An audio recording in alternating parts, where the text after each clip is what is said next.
dans la plantation colombienne. Donc, c'est le cabinet Al-Mohamdi Service qui est spécialisé dans la fourniture d'intrants, matériel agricole, mais aussi des services agricoles. Parmi ces services, la mise en place et le suivi des plantations pour les élevages. Si nous sommes dans une plantation de bananes plantain, nous avons mis en place l'an dernier, c'est-à-dire au mois d'avril 2020. Nous sommes dans la phase de récolte. La dernière fois, nous avons fait une vidéo où nous vous avons montré comment nous avons initié la première récolte et annoncé le début d'une vaste campagne de récolte.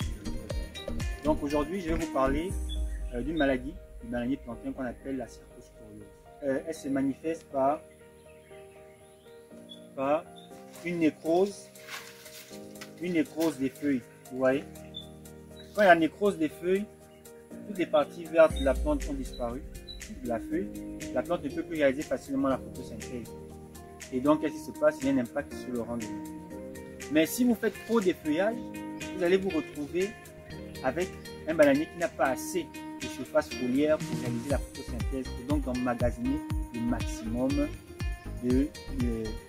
de matière organique pour vous donner des bons fruits. Vous savez que ça, c'est un régime de bon calibre.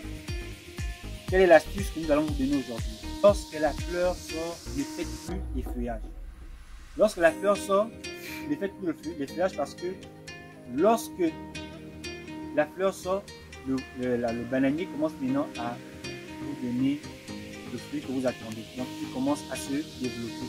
Et à ce moment-là, il a besoin du maximum de surface foliaire pour pouvoir réaliser la photosynthèse. Donc, malgré le fait qu'il y ait la cercosporiose, vous avez quand même des parties vertes, une surface qui est capable de faire réaliser la photosynthèse, donc d'emmagasiner la matière organique et la plante vous donne des bons fruits. Donc, il y a une astuce qu'on va vous donner aujourd'hui. Quand vous faites des feuillages, ne faites pas les feuillages de sorte à ce que le bananier se retrouve au moment de la floraison avec moins de 8 feuilles. Lorsque la fleur sort, vous devez avoir au minimum 8 feuilles sur votre bananier. Et à partir de ce moment, vous n'allez plus, faire les feuillages.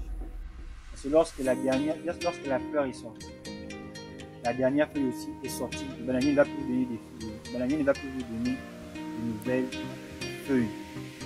Lorsque la fleur est sortie, le bananier ne va plus vous donner de nouvelles feuilles. Donc si vous continuez à faire les feuillages, vous réduisez la surface foliaire de votre bananier. Ça aura un impact sur la taille de régime que vous allez faire. Donc c'est pas l'astuce. Vous allez tout simplement laisser le bananier avec au minimum 8 feuilles au moment de la floraison. Il va vous rester entre 10 et 12 semaines pour pouvoir récolter. Donc lorsque la fleur sort, il vous reste entre 10 et 12 semaines pour pouvoir récolter.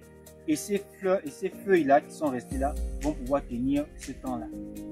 C'est-à-dire que même si elles sont atteintes par la nécrose, par la cercosporiose, donc vous allez constater une nécrose des feuilles, ne vous occupez plus de ça parce que le reste de surface foliaire qui est disponible va permettre au bananier de pouvoir emmagasiner le maximum de matière. Vous avez ici les 8 feuilles. Vous voyez que la surface foliaire est là, sur le bananier, sur le primaire, et elle continue de réaliser la photosynthèse. Donc on a encore assez là nous sommes presque à la récolte. Il nous reste environ 2-3 semaines avant de récolter. Et ces feuilles là vont tenir. Mais si j'enlève ces feuilles là, je vais me retrouver avec un bananier qui n'a pas de feuilles. Ce que vous devez faire, c'est quoi? Vous devez commencer un très bon suivi de votre plantation. Vous respectez le programme de fertilisation et de protection contre la cercosporiose. Pour ceux qui n'ont pas de moyens pour utiliser des fongicides, donc des produits pour traiter contre les champignons, vous faites les feuillages. Donc, mais quand vous faites les feuillages, ne faites pas systématiquement la coupe des feuilles, non. Il faut raisonner en termes de surface foliaire utile. La surface foliaire utile, c'est la surface verte à partir de laquelle la plante réalise la photosynthèse. Donc, ce que vous allez faire, regardez par exemple cette feuille-là. Elle a une bonne surface foliaire. Donc, elle est atteinte de cercosporiose. Je ne vais pas la couper totalement.